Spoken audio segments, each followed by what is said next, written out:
Hey guys, welcome out to the range. I'm getting ready to zero my 11.3. I put a mini ACOG on it.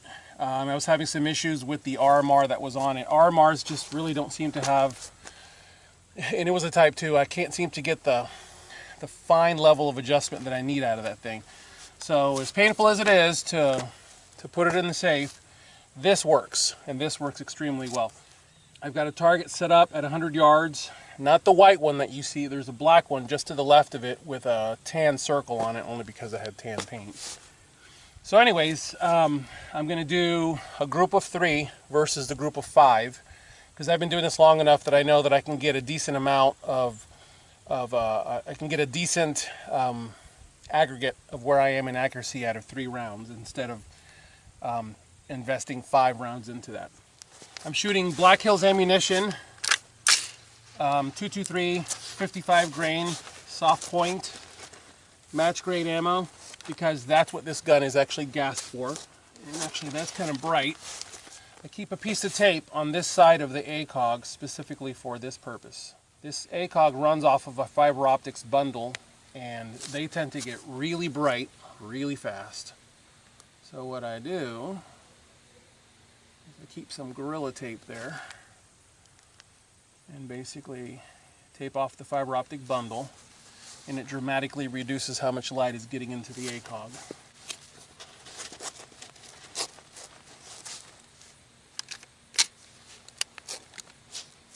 In a pinch, if it's too bright, you can take a cloth and just lay it right over the top of the optic, and that completely nulls out the fiber optics.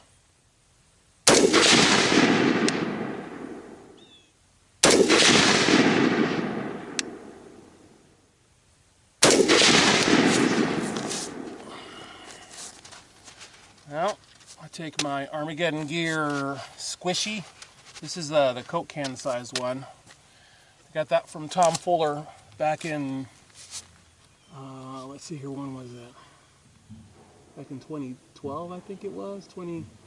Frankly, I can't remember actually. Actually, you know what? I know what it was. It was the day, September 11th, when the whole mess in Benghazi was going on. Yep, that's actually when it was. Alright, gotta go left. Actually, how's the elevation? Elevation's about right, but definitely gotta go left. I've got all the specs for all the optics that I use in my phone. And this is a mini ACOG. ACOG 1.516S. 2 clicks equals 1 inch at 100 yards. So that was 1 inch just now. Alright. Now, let me show you guys a little trick. You can either bump your rifle on the deck several times, but I don't want to end up making a hole in this tarp. And when I say bump, I mean collapse your stock and just kind of whack, whack, whack, whack to simulate recoil on the gun to set those corrections that you've made into the optic. You want to set them into the optic, or you can just run your bolt a few times. Because all I'm trying to do is cause vibration in the optic to get those corrections to set in place like pulling the trigger would do. That way my first round is not being wasted.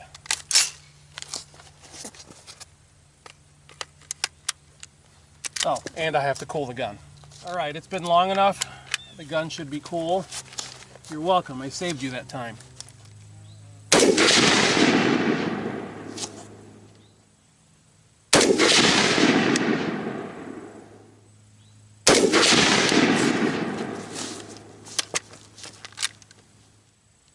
Ooh, mommy. Alright, let's take it over just a skosh more. 1, 2, 3, 4. That's 2 inches. That might be pushing it. We'll see. Alright, see you guys in a minute after this gun cools. Well, I'll see you in several minutes after this gun cools. Found something darker to cover the scope with. The microfiber that I was using is neon orange, and it tends to draw your eye away from what you need to be paying attention to. And the darker fabric here actually does a better job. Get my squishy in place. Get my squishy. Miss Money Petty. You know, ammo would be good.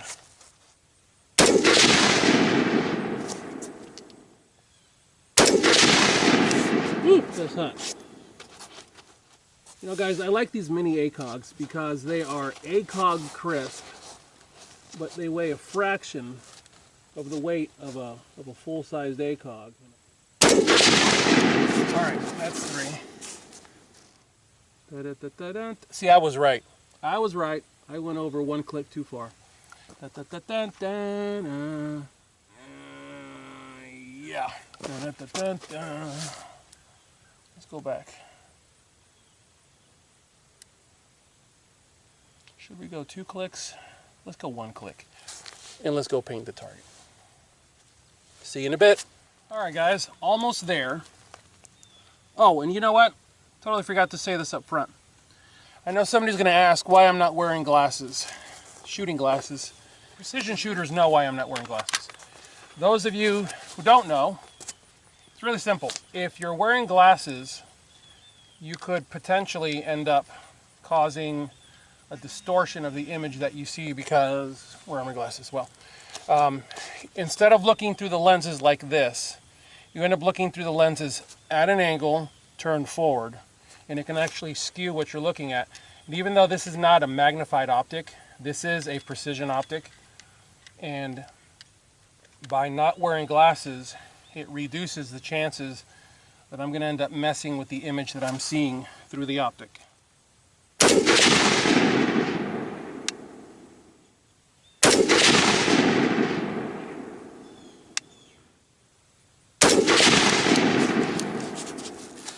At least all I'm dealing with here is windage, because this optic was already on this gun before, which is why elevation is pretty much on. It's like it's in the middle, but they're like a little ladder. 1, 1, 2, 3. And I know that's just me. I know that's just me moving around. You know what? I'm going to repaint that target and do it again. I am really picky about accuracy.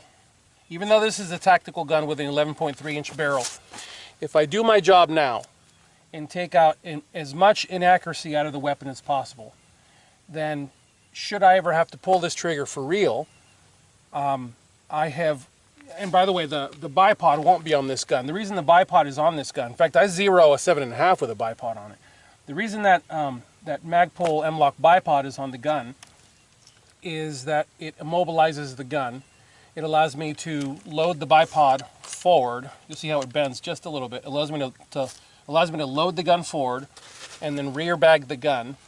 And that ensures that I've taken as much movement out of this gun, and it actually allows me to lay on the gun and allows as much of my weight to just rest on the gun instead of me trying to support the gun and causing distortion or causing motion downrange. So every time that you zero a gun, rear bag if you got it, bipod if you got it.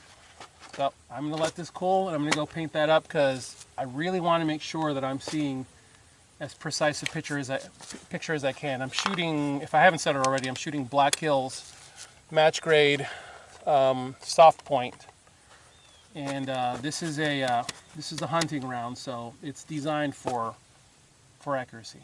That was kind of a redundant statement. All right, be back, and we're back.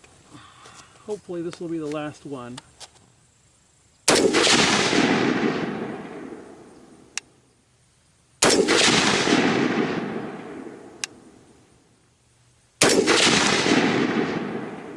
feel each one of those casings doink to my shoulder as it comes by. Now I think that's it. We'll see. Yeah, that's it. That's it. All 3 shots are about right there inside of this space. Out of an 11.3-inch plain Jane 4150 chrome moly vanadium 1 1/8 twist 5.56 millimeter. That's a really long mouthful, isn't it? The point is, this is a .625, which is thin, light. Good quality. It's ballistic advantage. Good quality barrel, but it's a 4150 chrome moly vanadium. It's not a 416R stainless steel. 1 1/8 twist, 223 wild. That's not what it is. This is a 5.56. That group out of this gun, I'm good with that. Because I have now done my due diligence to make sure that I've taken enough error out of this gun, because 2 of those rounds are actually touching one another. That level of accuracy at 100 yards, I'm good. That's dead center, I'm good. In fact, let me show you what that translates to is, yeah. Let me grab some cheap ammo, hang on. All right, what this translates to, let's take this off now that we're done. What I'm going to do for you guys is essentially show you just a tactical shot. I'm going to take the bipod off. When you're doing tactical level shooting instead of precision level shooting, what you want to do is, I'm shooting 55 grain frangible, Black Hills multi-purpose grain frangible ammo, which is good quality, but it is what it is. It's frangible ammo. It's not exactly known for its stability in flight. Mag on the deck, get tangled up in this sling. All right, now the dynamics completely change. And actually, I'm going to show you guys a little trick. If you're dealing with your optic and your optic is too bright, you can do that right there. And I'm going to swing the lollipop.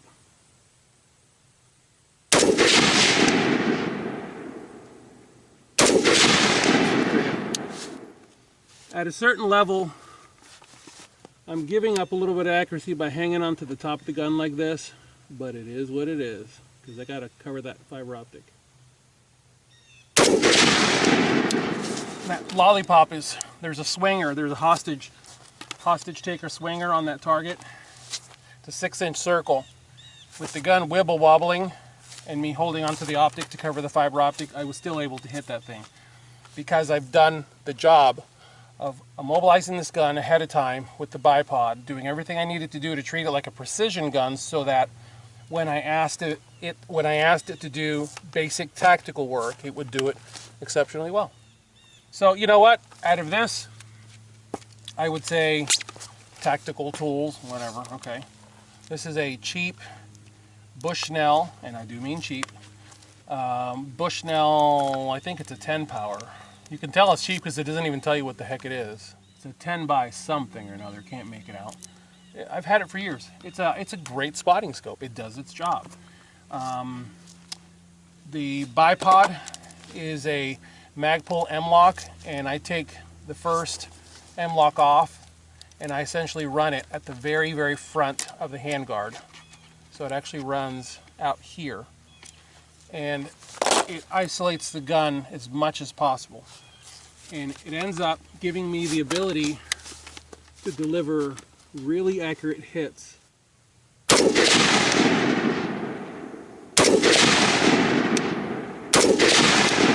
I mean, it's beautiful. It does its job. If you do the work and you immobilize your weapon as much as you can when you're zeroing it, when you actually get out to using it, you will have engineered, if you will, as much inaccuracy out of that gun by doing the slow work, the bipod, the rear bag, doing all the steps that are needed to treat that gun like a precision gun, so that when you actually pull the trigger and you're moving around on it and all the things are going wrong, at least you know that gun is capable of outshooting your ability to stand still. Like, for example, that target way out there is 100 yards. I'm going to freehand it.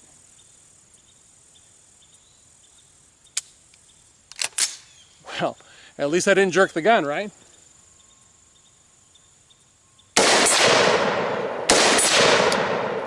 So there you go. 2 shots off the cuff. They were up here. 2 shots off the cuff, just freehand. Why? Because I did the homework on the gun. I made sure that I could do everything I could to take out all the potential missing issues. And once again, guys, this is frangible ammo. I know you probably can't tell, but this is frangible ammo, so this stuff is not exactly known for flying, you know, exceptionally straight, and yet it got the job done at 100 yards. Okay, I'm going to get to work and get some videos done for you guys. If you have any questions or comments, leave them below. I'll do my best to answer them. As always, I thank you guys for watching. God bless you all. Get those guns out and practice. Have a good one. Let's go for a headshot.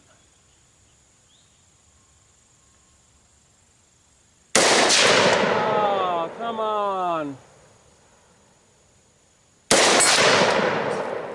There it is.